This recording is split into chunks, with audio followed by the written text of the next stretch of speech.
All right, the next evolution in the 3-block system is applying this to our on-field sessions. So we have to be aware that when we are creating our on-field SAQ, speed, agility, quickness, and conditioning work, we have to pay attention to how it interacts or is influenced by the work we're doing in the gym. Otherwise, we're just putting like aimless stress on the body. There's no real potentiation effect or ability to piggyback one session or another or to optimize our training flow. And then honestly, it just becomes a high model, right? So the system is going to fall into the same general categorization where we have our 3 blocks. We have our group 1, group 2, group 3, right? We're going to still have a prep and plyo or just general prep and force expression component.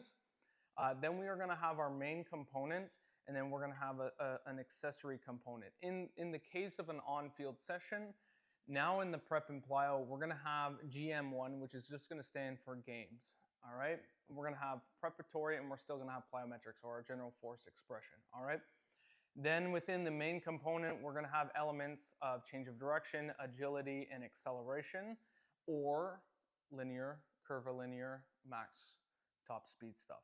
Okay. In this case, what we're demonstrating is going to be biased towards acceleration with a multi-directional acceleration day.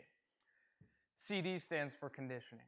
All right. And now remember, when we revisit this every time, the idea here is that on a very superficial level, we're able to just simply provide a small degree of variation across each group so that there is some degree of individualization. That's the most superficial one.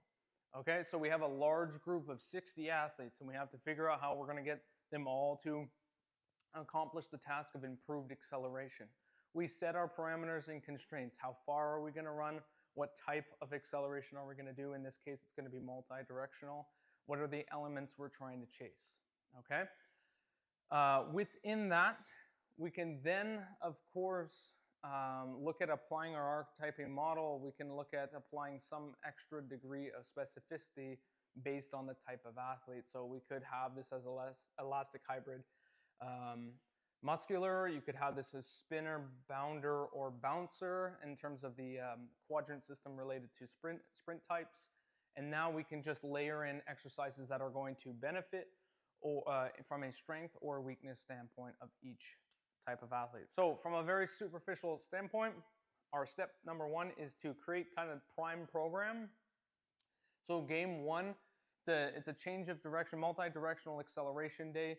So we could do something like Red Rover, okay? And when it comes to a game, if it accommodates everybody in the team, go for it, do that.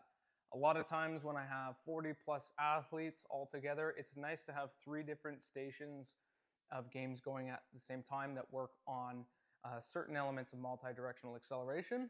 And with that, we can do it for 2-3 minutes at a time and then switch them out. So we could do Red Rover, we could do 1v1 circle chase, okay, and then a nice one, another one is a tennis ball 1v1, something like that, where there's some sort of soft changes of direction in competition.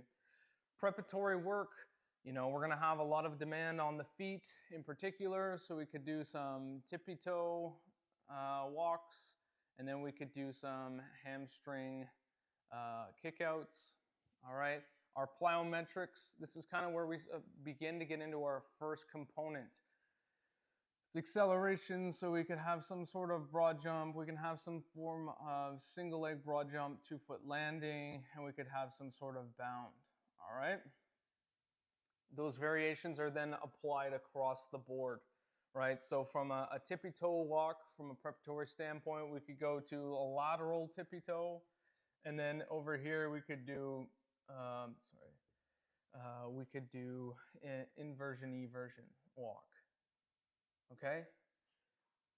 Hamstring kickouts, we could just do walkouts, and we could do some sort of Nordic, all right? This continues to apply itself across the board, all right? At this point, we should be comfortable enough with understanding that there's slight degrees of variation, and we just dial the volatility based on how we're applying the variation, right? We don't, like a Nordic and a hamstring kick out, they don't have the same mechanical tension, right? So be aware of that. Are you allowing them to go max eccentric, or are you just slight control into a rebound? So then we get into the next component, change of direction 1 and 2. For me, this is going to be, you know, not later in our off season, but we've been doing off season for a couple months, so we're allowed to do a little bit harder changes of direction.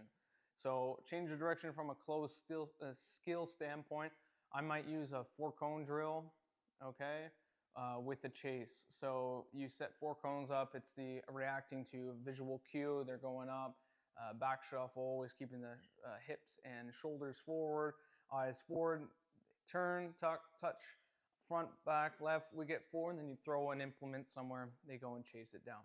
All right, so it's a bit of agility, but it's also closed, constrained based on the primary actions. Change of direction number 2, I might do a soft but long, so we might do something like a Y branch acceleration. So think about a Y, right?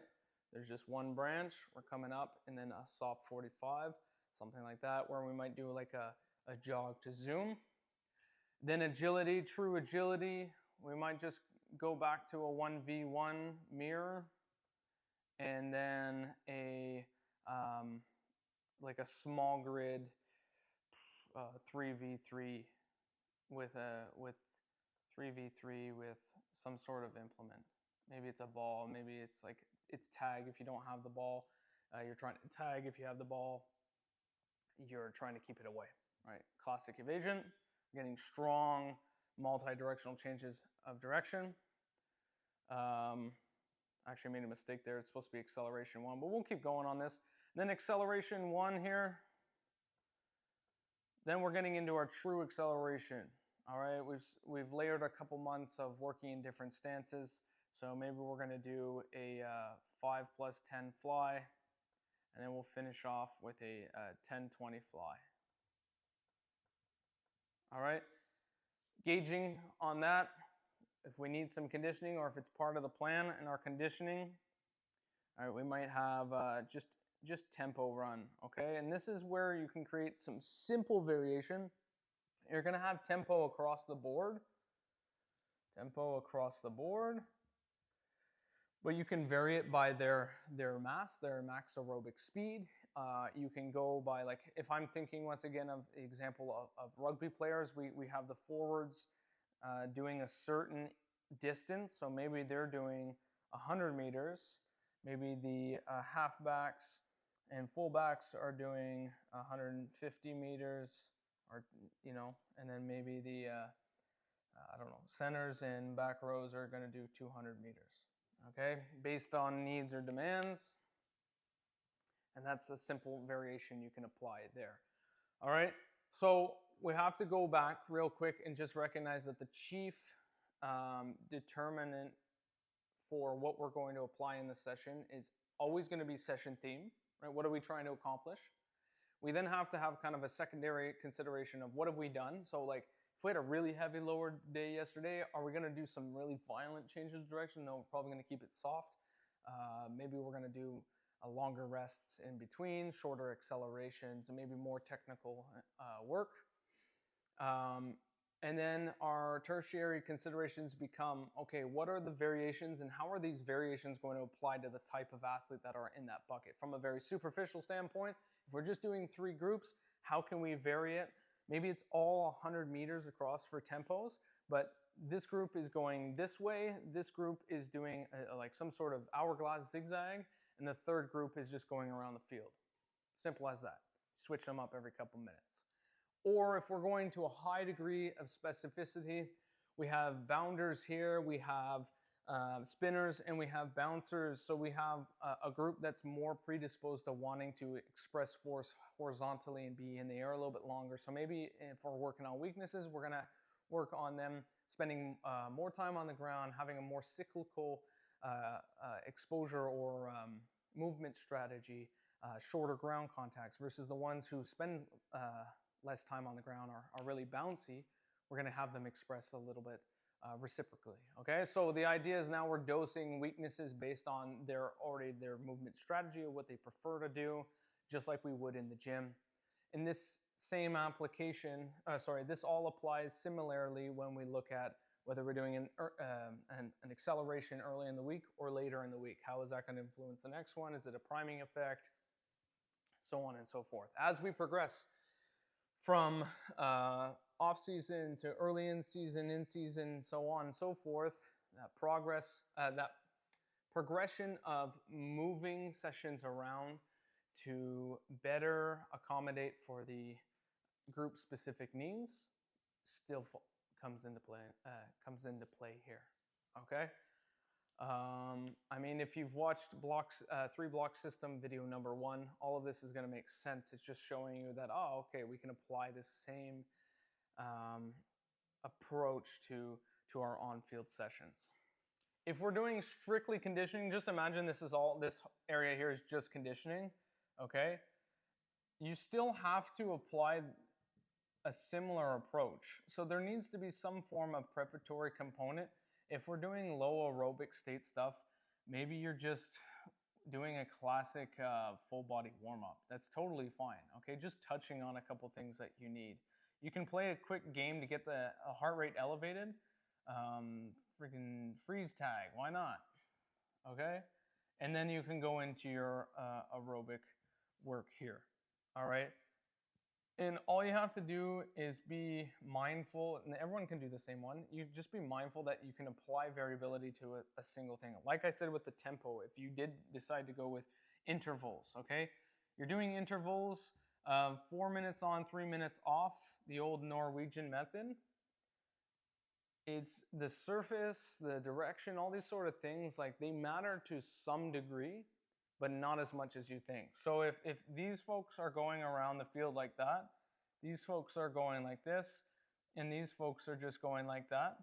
Okay, yeah, more change of direction, about the same, but a little bit softer, and here a little more aggressive, but fewer. Like we could look at it like that because of change of direction deficit, whatnot.